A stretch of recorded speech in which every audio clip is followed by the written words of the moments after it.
Welcome to my spa. Oh my goodness.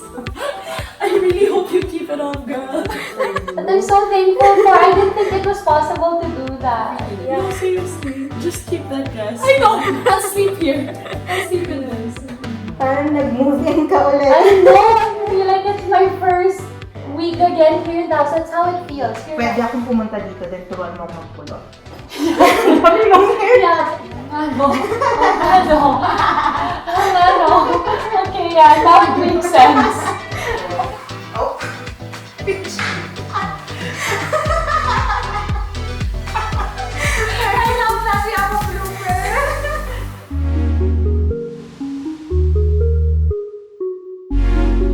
Okay, so when you contacted me and you said that you want to fix your walk-in closet, I want to make sure that I want to incorporate things that you can appreciate and you can stare at. Yes. Yeah.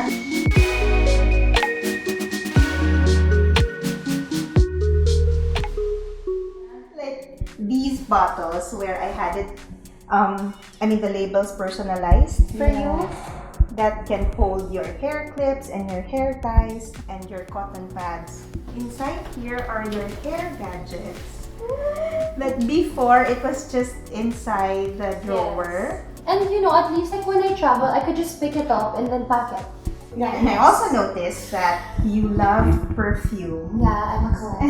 Yeah, you're a collector. And now, Magically. I put it in these rotating tray so that you can easily access your perfume. Can I try to turn it? Sure.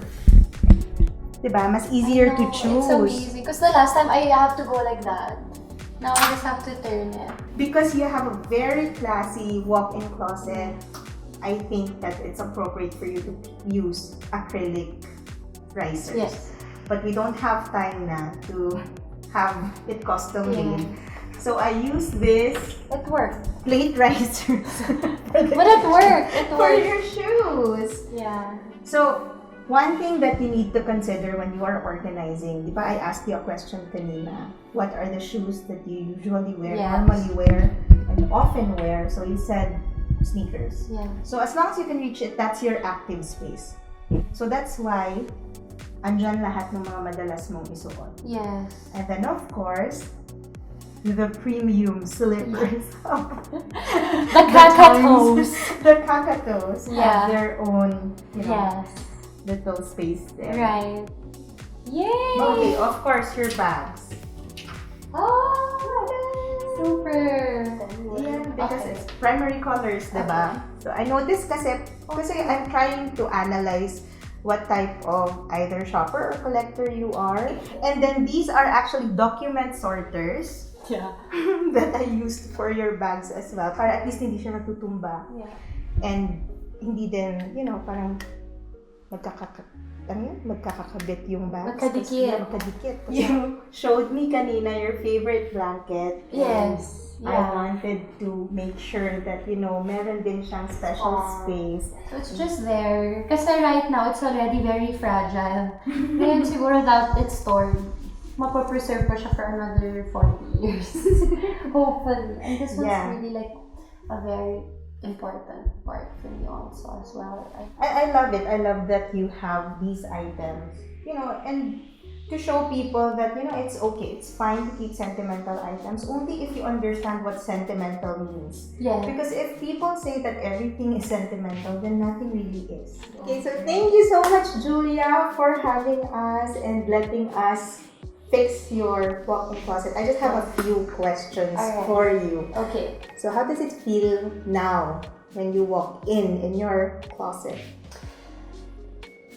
How I feel now is I feel like a whole lot of weight has been lifted off of my shoulders. I just feel so much better. I'm so excited. I feel like more than my bed, I'll be here now all the time. I think it's a place now I'd like to have my friends over to see, especially my glam team, because this is where we get ready.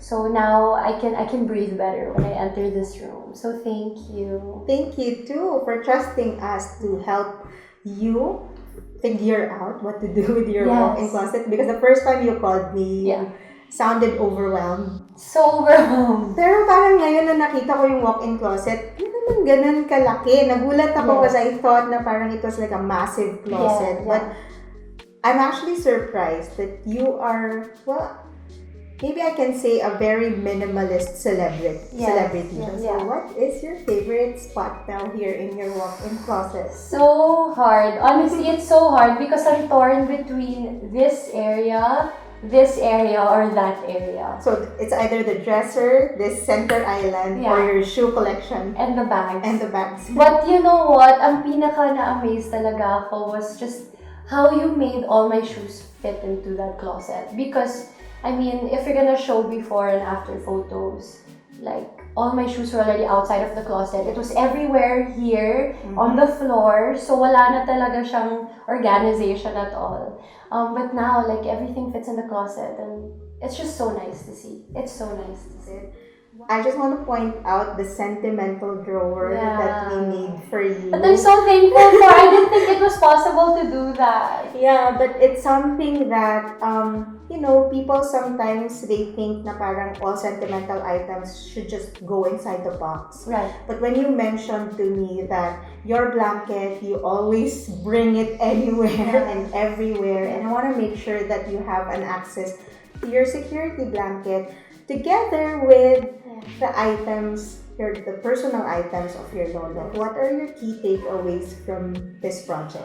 I really observed a lot of the things that you guys did, all the work that you did. What I learned today was I have so much space pa pala. Because we did a lot of sorting out and because we did a lot of organizing. Now I know that I have space, that there's nothing to worry about yet here in the closet. Okay, so I have a surprise for you because I saw in the photo that you have a candle. Yeah. And I really want to make sure na dito sa center island mo, parang all things beautiful, parang we can highlight some of the items. And I got this from Amazon and look, it's a match, it's a stick. Thank you! So So how am I cute. supposed to So you work have to this? open it and then, Let's try it.